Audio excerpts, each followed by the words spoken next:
Olá, bem-vindos a mais um Equilíbrio Encontro com a Saúde. Hoje a gente vai falar sobre a espondilite anquilosante e eu vou falar dessa doença para vocês através da história do Jair, um paciente de 38 anos.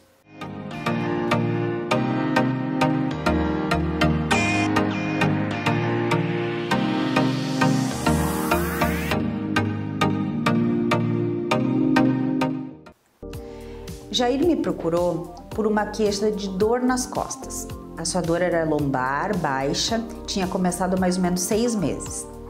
Ela tinha uma característica muito interessante, porque essa dor ela piorava na segunda metade da noite, durante o dia aliviava, pela manhã quando ele acordava ele tinha muita rigidez.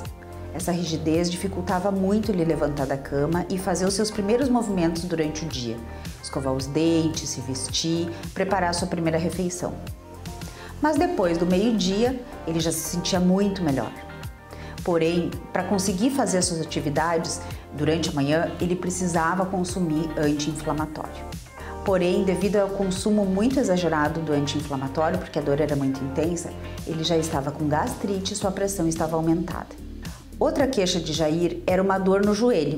Ele achava que essa dor era relacionada com o futebol, mas o joelho por vezes ficava inflamado, quente, e nesse período que ele consumia anti-inflamatório, ele tinha melhorado da dor no joelho.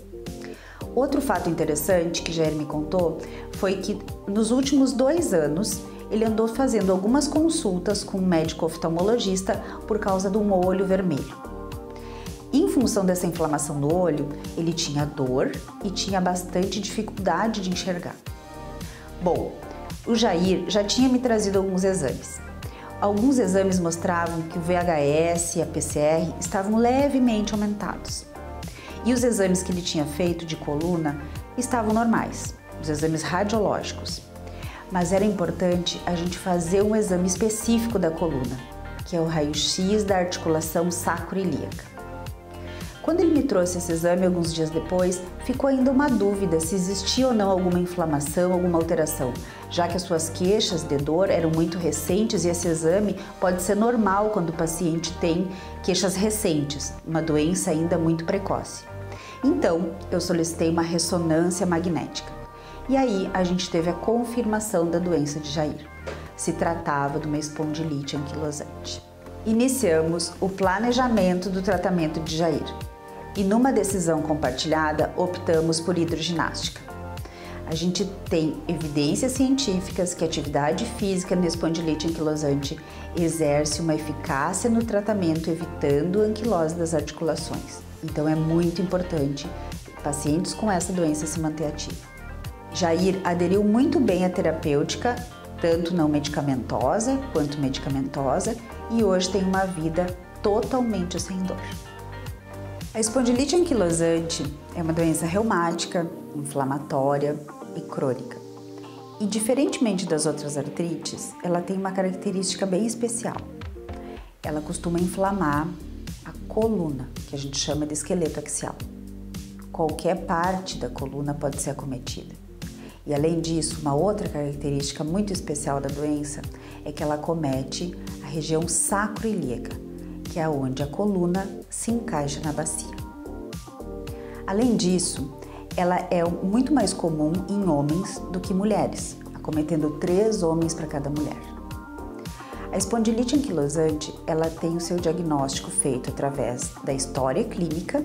Lembra que na história de Jair, ele contou pra gente que a sua dor tinha mais de 3 meses, era uma dor que piorava com o repouso, melhorava com o movimento e trazia uma rigidez articular pela manhã. Esses sintomas já são ótimos sinais de que a doença não é degenerativa, e sim inflamatória. Além disso, para o diagnóstico da espondilite anquilosante, a gente precisa de exames laboratoriais, são as provas de atividade inflamatória. Existem testes relacionados com HLA-B27, que não são testes de atividade de doença, de marcadores genéticos da doença. E além disso, a gente precisa de exames radiológicos. Muitas vezes, no raio-x, a gente já consegue enxergar alguns sinais da doença, mas em doenças muito recentes a gente pode precisar de ressonância magnética. Além da coluna, a espondilite anquilosante tem uma preferência por articulações de membros inferiores, mas articulações maiores, como ombros, também podem acontecer. Outra característica importante dessa doença são as entesites, que são inflamações onde os tendões se grudam nos ossos. Isso pode acontecer em cotovelo, em joelho e tendão de Aquiles, por exemplo.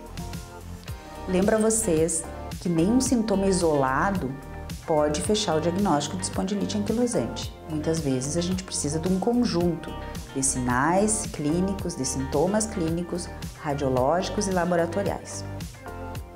Quero lembrar vocês que é muito comum essa doença inflamar os olhos, causando o que a gente chama de uveíte. Além disso, é raro, mas pode acontecer e nós reumatologistas estamos sempre vigilantes, são inflamações no pulmão, no coração e nas grandes artérias. Com relação ao tratamento, a decisão compartilhada é fundamental, porque a aderência à atividade física é um pilar importantíssimo do tratamento da espondilite anquilosante. É muito característico os pacientes melhorarem muito com os anti-inflamatórios, mas a gente sabe que esses remédios são potencialmente tóxicos, com vários efeitos adversos e muitas vezes graves, como por exemplo problemas gastrointestinais, aumento de pressão, problemas nos rins. Então, a gente vai usar anti-inflamatório em alguns períodos da doença, mas a gente vai precisar usar alguns medicamentos que controlam a doença de outras formas. Dependendo da característica da doença, dos sintomas e dos sinais, muitas vezes pode ser necessário sim já iniciarmos com medicamentos biológicos. Foi o que fizemos para Jair, tivemos assertividade no tratamento e hoje ele se mantém bem. Eu espero que com esse vídeo vocês possam ter entendido que doenças reumáticas podem acometer a coluna, que doenças na coluna nem sempre são degenerativas e que existem tratamentos diferentes de anti-inflamatórios, relaxantes musculares para doenças inflamatórias na coluna. Um abraço e até a próxima!